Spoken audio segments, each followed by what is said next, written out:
ভাই মিথিলা বাড়ির 3 পিসটা দেন। এই যে ভাই হয়ে গেছে গা, মালটা একটু ভালোভাবে সিলাই ভাবি কিছু পরে করবো, ভাবির আমার সময় হয়ে গেছে গা, ঠিক আছে? আর মালগুলো ভালোভাবে সামনে ঈদ কিন্তু কাস্টমার আমাকে ধরতে হইব, যেমনিও ভালোভাবে কাজ কাম করিস। ভাই আপনার লোক কই? এই তুমি এখানে মাল গুছা না গুছা কাস্টমার আসছে, এখানে যাও তুমি। বস টেনশন তো তুমি এই চলে যাও, একটা কাস্টমার দেখো, তোমাদের একটা কথা কইবার বলবো, কাস্টমার সার্ভিস দাও তোমরা। আর তুমি মালটা তাড়াতাড়ি করো, তুমি মালটা তাড়াতাড়ি করো না কেন? বস তাড়াতাড়ি করতেছি, মিথিলা বাড়ির ড্রেসটা সুন্দরভাবে সিলাতে হইব। এটা করেন, এটা প্রাইস কত? এটা 4900 টাকা ওটা। ভাই এটা কত ভাই? এইটা 4700 টাকা। তোমার আমি দোকানে রাখছি কেন? কাস্টমার কেন আমাকে কমপ্লেইন করো? তুমি দেখতে পারো না এটা? আরে বস দেখাইতেছি। আরে তুমি মিথিলা কামটা করো না কেন? বস করতেছি কিন্তু এটা বুঝতাছি না, মিথিলা বাড়ির সাইজ 38 ছিল, 40 দিমু বস। এনে সাইজ 44, তুমি কি যাও 44 দেখো তুমি এখানে? তাড়াতাড়ি করো, 44 ইঞ্চি আছে। সামনে ঈদ তোমরা করো নাটক। এই দোকানে হ্যাঁ এই দোকানে। আসসালামু আলাইকুম, মিথিলা ভাবি না? ভাই আসসালামু আলাইকুম। ভাবি কি বিজনেস আছে? হ্যাঁ এই যে এই ড্রেসটা ও সাইজ একটু বানাই দাও তো মেপে। ঠিক আছে ভাইয়া, একটু বসুন। আর ইমন কথা, ইমন ভাইতে চেয়ার দাও। ইমন ওকে তেরো করো, ওকে তেরো করো, 5 জনকে তেরো করো। ভাইয়া কোন দেশে কাপড় পরে? আমি পেগুলো রেগুলার কাস্টমার। আপনি কি করছেন? চলে যান, পার্সোনাল কাস্টমার আছে তো, আপনি তো চলে যান এখান থেকে। ভাই আমিও তো কিনতে যাচ্ছি ভাই। একটু পরে আছেন। হ্যাঁ ইমন কোথায়? ইমন হ্যাঁ বস এই কাস্টমার দেখো তো, এটা কি বলো উনি? যাইতাছি। ভাই চলে ভাই চলে যান, পরে আইসেন। পরে সময় আমি কিনতেছিলাম এই কাপড়।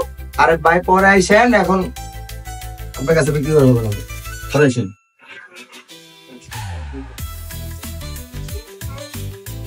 অধৈর্য কাস্টমার। এই রাহাত কোথায়? রাহাত তুই মিথিলা ভাবিকে টিস্যুটা আর পানিটা দাও, দেখো না ওনারা ঘেমে গেছে। হ্যাঁ ভাই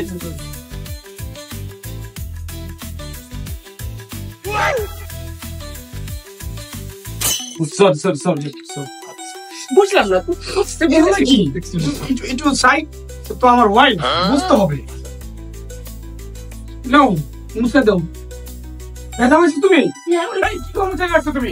এই কি হইছে? ভাই সরি ভাই, সরি আমি ওকে বলতাছি, ডাকতেছি ভাই, সরি আপু কি হইছে আপনার? আপু কোনো কিছু নাই এখন ডিসপ্লে আমি খেয়াল করতে হবে। ছাড়ো একটু সাইড দাও। আরে কি পা ধরতে হবে? কি করতে এই এগুলা যাও যাও কাশি ডিসগাস্টিং। কোথায় তুমি আসেন? এই দেখো পাগল কিভাবে দেখাচ্ছে লুচাচ্ছে। তুমি মেয়ে কাস্টমার দেখলে এমন করো কেন? তোমার জন্য নতুন একটা কমপ্লেইন করতে, তুমি সেম যা করতো পরশু দিনও। তুমি কাজ করতে মুছে কাজ করবো না, চলে যাও। পায়ে তৈরি ভাই, কাস্টমার কেমন করিস? মিথিলা ভাবি তো তাহলে কমপ্লেইন করে। তোর বুঝ আমার এটা দিয়ে তোর ব্যবসা করতে, তোর বেতন দিতে, তোকে বুঝতে হইব। তোকে এমন করলে কেন নেইব? বস আর করুন না। তার আগে একটা কাস্টমারের যে কাস্টমার অপমান করে বিদায় করে দিছিস, এমন করস কেন? বস ভুল হয়ে গেছে বস। আর এগুলো কোনো ঠিক নাই। আমি তো নিমন্ত্রণ বাদ দিয়ে দিছি এই দোকান থেকে। কেন? সেদিন একটা কাস্টমার সাথে বেয়াদবি করছে, সেই জন্য তো বুঝতে হবে তোমাদের। কাজ না করে চলে যাও। এই আর মাপটা দাও। ভাই সরি ভাই, বুঝলাম না এত সময় লাগে কেন? মেয়েটি মিথিলা ভাবি লম্বা কত ছিল রে? ভাই 40 ছিল ভাই। আর হাতের মাপটা 18 ছিল। 18। আর বডি ছিল কত? বড় ছিল মনে হয় 48। 48। সাইজ মানে বুঝলাম না এগুলো কি? এইখানে মনে তো বেশি। বস তার কিন্তু ঠিক করে দেন, আগের টাইমে নিউজ হইছিল, কমপ্লেইন দিছিল। তো তুই আস মাপ দিতে। আর সেদিকে আস। বস আইতাছি। এই ভিতরে নাও, ভালো এই মাপটা বুঝে।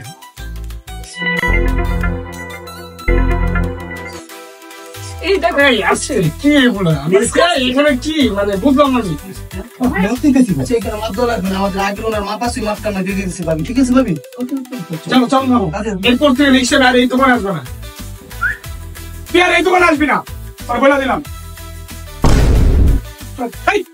আর যদি আসতাম